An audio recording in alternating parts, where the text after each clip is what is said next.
평정의 의미 복잡다단한 현대 사회에서 마음을 다스리는 평정은 필요 불가결한 인성 덕목이다. 평정이란 마음이 맑고 생생한 움직임이 들어차 있으며 들뜨지 않고 태도에 여유가 있는 상태이다. 깊은 바다는 파도가 없으며 늘 고요하고 잔잔하다. 마음의 평정도 마찬가지로 고요함을 유지하는 것이다. 평정은 마음이 평화로운 상태로서 자신에게 줄 수 있는 선물이며 다른 사람이 대신할 수 없다. 마음의 평화는 삶에서 부딪히는 도전적인 문제들로부터 한 발 뒤로 물러나겠다는 의미가 아니라 내면이 평화로운 상태를 최우선 순위에 두겠다는 것이다. 구겨진 종이에 그림을 제대로 그릴 수 없듯이 마음이 상해 있거나 화가 났거나 흥분 상태에서는 어떤 판단을 하거나 다른 사람을 만나지 않아야 한다. 평정심을 잃고 엉뚱한 결과를 초래할 수 있으므로 어느 정도 침착함을 되찾아 마음이 평정한 상태에서 행해야 한다. 마음이 평정해야 일에 대하여 예리하게 판단할 수가 있으며 평정을 유지할수록 행복하고 즐거운 삶을 누릴 수 있기 때문이다. 마음의 평정은 마음 공부의 최고 단계로 어떤 상황에 부닥쳐 있건 자신의 삶을 사랑하는 것에서 시작된다. 상황이나 조건에 따라 마음이 흔들리고 출렁이는 것이 아니라 가라앉아 있어야 하며 자기 성찰과 수련으로 마음의 평정을 유지해야 한다. 평정을 잃지 않는 사람 마음은 수천 개의 채널이 달린 텔레비전과 같아서 선택하는 채널대로 순간순간에 자신이 존재한다. 분노를 켜면 분노하는 자신이 되고 평화와 기쁨을 켜면 평화롭고 기뻐하는 자신이 된다. 원망이나 분노가 치밀어 오를 때, 변명이나 주장을 하고 싶을 때, 기쁨이나 놀람으로 마음이 흔들릴 때, 평정을 유지하기란 절대로 쉽지가 않다. 평정을 잃지 않는 사람은 마음이 크고 중심이 있는 사람이다. 큰 인물이 되기 위해서는 마음의 평정을 유지할 수 있어야 한다. 어떤 일이 일어나도 무슨 말을 들어도 마음이 동요하지 않고 고요하고 평온한 상태를 지니고 있어야 한다. 삶에는 곳곳에 고통이란 지뢰가 숨어 있다. 증오, 자만, 잘못된 견해 등 고통의 뇌관을 제거하면 삶은 한결 편안해진다. 고통을 끌어안고 있지 말고 과감하게 내려놓아야 한다. 평정을 위해서는 내면의 평온을 찾아야 하며 흥분을 가라앉힐수록 평온한 기운이 온몸으로 퍼져나간다. 모든 행동이 내적인 평온함에서 흘러나오는 까닭에 마음이 평온해지면 어떤 상황에서든 침착하게 행동하게 된다. 마음의 평화를 얻는 방법 인간이 누릴 수 있는 최상의 행복은 마음의 평화이다. 평정은 평범한 인간이 지니기 힘든 성정이다. 인간은 일희일비하고 흥분하기 쉽고 역경에서 인내하지 못하고 혼란에 빠지면 평정을 잃기에 십상이다. 평정을 유지하여 사안을 객관적으로 보아야 한다. 평정은 꿈의 실현을 위한 필수 덕목이다. 꿈을 실현한 사람은 일이 잘 돌아갈 때나 어려울 때 일희일비하지 않고 평정을 유지한다. 평정은 훈련이 요구되고 체험이 필요하다. 마음이 평온해졌던 경험을 떠올려보고 그러한 경험이 반복될수록 더욱 깊은 평온을 체험할 수 있다.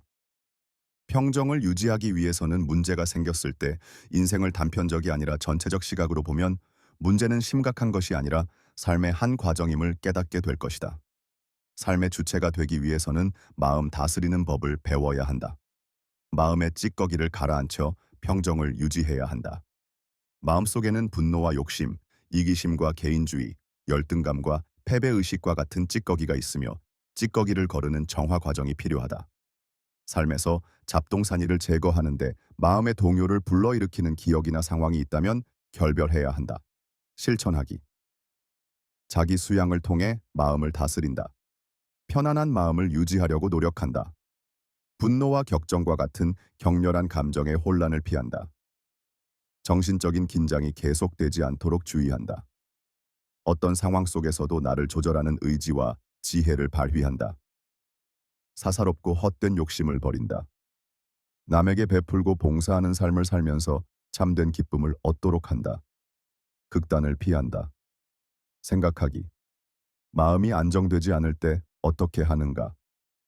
스토리텔링 이것 또한 지나가리라. 옛날에 한 왕이 사소한 일에도 마음이 몹시 흔들렸다. 때로는 갈팡질팡하면서 안정되지 않는 경우가 많아 사리를 판단하는 데 많은 어려움이 있었다. 그래서 왕은 나라 안에 깨달음을 얻은 것으로 소문난 현자를 불러 어떻게 하면 내 마음의 평정을 가져올 수 있겠소? 라고 묻자 이것은 매우 값이 비싸지만 마음에 들어 하신다면 그냥 선물로 드리겠습니다. 라고 대답했다. 왕은 그렇게 하겠다고 약속했고 현자는 떠났다. 얼마 후 현자가 다시 나타나 왕에게 선물이 담긴 상자를 건넸다. 그 안에는 붓글씨가 쓰여 있는 족자가 있었다. 그 글귀는 이것 또한 지나가리라였다. 왕이 이 글씨의 의미가 무엇이오? 라고 묻자 현자는 이 족자를 거처하시는 곳에 걸어두고 어떤 일이 일어나 마음이 흔들리면 새겨진 글귀를 읽으십시오. 그렇게 하면 언제나 마음이 평화로움 속에 있게 될 것입니다. 이것 또한 지나가리라는 이 단순한 말은 모든 상황의 덧없음을 자각하라는 뜻이다. 이 덧없음은 좋은 것이든 나쁜 것이든 모든 형상이 가진 무상함의 속성이다. 그러므로 모든 것이 덧없으니 되는 대로 살라는 뜻이 아니며 삶의 좋은 것들에 즐거워해서는 안 된다고 말하는 것도 아니다. 또한 단순히 고통의 시간에 약간의 위안을 제공하는 의미도 아니며 꿈을 실현하기 위한 노력을 하지 말라는 뜻도 아니다. 모든 형상의 무상함을 자각하여 집착을 줄이고 자신을 동일시하는 것을 어느 정도 피한 마음 상태로 세상에 임하라는 뜻이다. 집착하지 않는다고 해서 세상이 제공하는 좋은 것들을 누려서는 안 된다는 의미가 아니다. 사실 더 많이 누릴 수 있게 된다. 무상함을 알고 변화의 필연성을 받아들이면 세상의 즐거움이 이어지는 동안 상실의 두려움이나 미래에 대한 불안감 없이 그것을 즐길 수가 있다. 집착하지 않을 때 삶에 일어나는 일들에 갇히지 않고 편안한 마음으로 내려다볼 수 있는 유리한 위치를 갖게 된다. 책 읽기 활인신방 중화탕 퇴계이황 퇴계이황 1501에서 1570은 어릴 때 몸이 쇠약하였으나 당시 30세 정도였던 평균 수명을 훨씬 뛰어넘어 70세까지 장수했다. 그의 장수 비결은 활인신방이라는 건강서에 있었다. 이 책은 중국 명나라 태조 주원장의 아들 주권이 쓴 활인심의 퇴계 자신의 생각을 더해 새롭게 방자를 붙인 것으로 건강과 장수의 비법이 담겨 있다.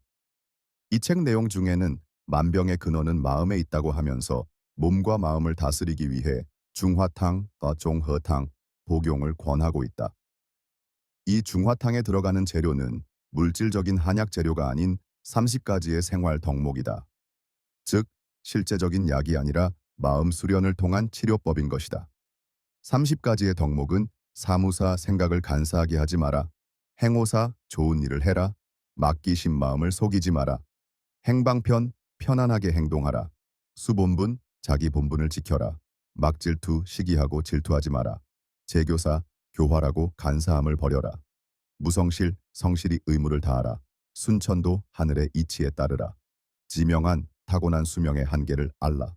청심 마음을 맑고 깨끗이 해라. 과욕 욕심을 적게 하라. 인내 참고 견디어라. 유순 부드럽고 순하게 하라. 겸화 겸손하고 화목해라. 지족 만족할 줄 알라. 염근 청렴하고 조심해라. 존인 어진 마음을 간직하라. 절거 맡기고 검소하라. 처중 한쪽에 치우치지 마라. 개살 살생을 경계하라. 개노 성냄을 경계하라. 개폭 포악하지 마라. 개탐 탐욕을 경계하라. 신동남이 보지 않는 곳에서도 신중해라. 지기때를 잘 알아서 하라. 보의 사랑을 지녀라. 염토에 물러나야 할 때를 알고 물러나라. 수정 고요함을 지녀라. 음줄 드러나지 않게 도와라. 이다. 중화탕에서 제시한 30가지의 덕목 중에서 추구해야 할 마음가짐은 21가지이며 버리거나 경계해야 할 마음가짐이 9가지이다. 추구해야 할 마음가짐에는 정신적인 안정을 통해서 몸 안에 기가 바르게 흐르고 심신이 건강해지는 것을 유도하고 있으며 버리거나 경계해야 할 마음가짐을 통해서 화가 오르는 것을 배제하는 데 초점이 맞춰져 있다. 활인신방 1547은 활인심서, 활인심상, 중화탕, 화기환, 양생지법, 치심, 도인법, 거병연수육자결, 사계양생가, 수양지도, 보양정신, 보양음식 등으로 구성돼 있다.